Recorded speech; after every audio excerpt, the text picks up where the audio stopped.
El rugido de las cámaras Mitchell en los foros de los estudios Churubusco solían apagar los susurros de los secretos más escandalosos de la farándula mexicana. Pero había una verdad tan pesada que ni el eco de los sets más grandes podía silenciar del todo. En los años 50, México estaba obsesionado con la pureza y la sofisticación de sus estrellas, y nadie encarnaba mejor esa idea que Marta Mijares. Sin embargo, detrás de esa piel de porcelana y esos vestidos de diseñador, existía un vínculo sanguíneo que la industria se encargó de enterrar bajo capas de mantequilla y contratos de confidencialidad. El hombre que le había dado la vida no era un aristócrata ni un empresario de renombre, sino un actor de carácter, un hombre de las sombras cuya presencia en la pantalla siempre estaba ligada al conflicto o a la comedia de apoyo. Me refiero a Jorge Casanova, recordado por muchos como el Trinquetes en la cinta Dos locos en escena, junto a Viruta y Capulina. Cargaba con la cruz de una paternidad prohibida, una realidad que se diluía noche tras noche entre los vapores del alcohol y el olvido forzado. Sin más, comenzamos.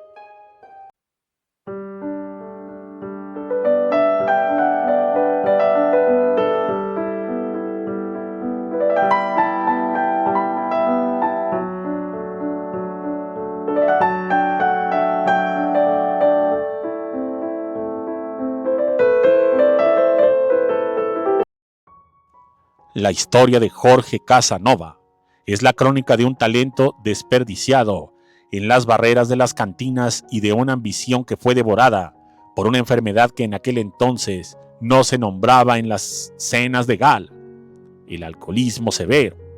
Jorge no era solo un extra, era un actor con una fuerza interpretativa que intimidaba, capaz de sostener la mirada a los más grandes, pero su vida personal era un campo de batalla sembrado de botellas vacías y promesas rotas. Fue en medio de ese torbellino de autodestrucción donde conoció a la madre de Marta Mijares. La relación, marcada por la pasión y el caos, no pudo sobrevivir a las crisis violentas y a las ausencias prolongadas de un hombre que encontraba más consuelo en el tequila que en el hogar. Cuando la pequeña Marta nació, su madre, poseída por un instinto de protección casi feroz, tomó la decisión que marcaría el destino del cine nacional. Separó a la niña de su padre biológico y le negó rotundamente sus apellidos. Marta no sería una Casanova, sería una Mijares, una hoja en blanco libre de las manchas del vicio paterno. Mientras Marta crecía rodeada de lujos y se preparaba para ser la nueva Cenicienta del cine, Jorge Casanova se hundía en la jerarquía de los estudios. Se convirtió, literalmente, en el hombre de los papeles secundarios, el villano de barrio, la policía o el eterno secuaz. El contraste era dantesco. En los registros de la Asociación Nacional de Actores, ambos figuraban, pero en mundos diametralmente opuestos. Jorge tenía que vivir el tormento de trabajar en los mismos estudios, a veces en foros contiguos, viendo cómo su propia sangre caminaba frente a él, sin reconocer. En el set de Dos locos en escena, mientras Jorge interpretaba al Trinquetes, con esa energía nerviosa que lo caracterizaba, Marta Mijares estaba buscando una oportunidad en el cine precisamente, aunque en aquellos entonces era apenas un adolescente, pues fue cortejada por los directores más prestigiosos de la época. Jorge la veía pasar desde la penumbra de los camerinos de reparto, literalmente observando cómo su hija se convertía en el ideal de una nación, mientras él tenía que ponerse la máscara del antagonista para poder comer. El alcoholismo de Jorge no era solo una adicción, era el mecanismo de defensa de un hombre que sabía que su existencia era una amenaza para la carrera de su hija. El sistema de estrellas de México, controlado por figuras impecables, no permitía que sus ídolos tuvieran orígenes sucios. Si se llegaba a saber que la referida Marta Mijares era hija de un alcohólico de reparto que se peleaba en las cantinas en la Ciudad de México, su imagen, esa imagen de pureza, evidentemente se iba a enlodar. Se sabe que Jorge lo sabía. Sus compañeros de bebida en los bares de los alrededores de los estudios escuchaban sus confesiones entre sollozos. Esa niña es mía, lleva mi talento en los ojos, decía Jorge señalando las revistas de espectáculo. Pero la respuesta era la misma, risas y incredulidad. Para el mundo el Trinquetes era un payaso dramático, un hombre acabado que inventaba glorias ajenas para soportar su miseria. La madre de Marta Mijares fue la arquitecta de ese silencio absoluto.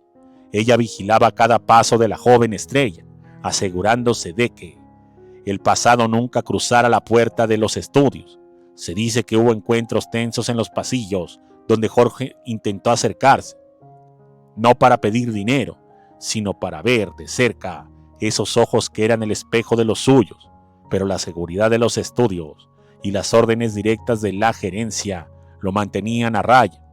Jorge Casanova aceptó su castigo con una nobleza trágica. Prefería ser el villano odiado en la pantalla que el padre que destruyera el sueño de su hija.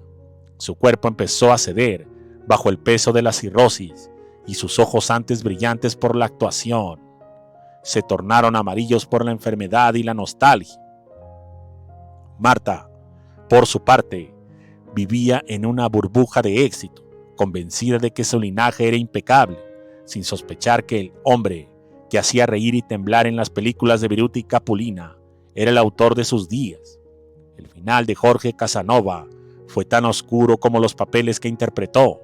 Murió en el anonimato de un hospital público, mientras en las marquesinas de los cines el nombre de Marta Mijares seguía brillando con fuerza.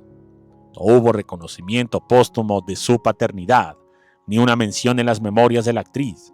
El apellido Casanova se perdió en el humo de los sets de filmación, quedando solo como una nota al pie en la historia de los actores de reparto.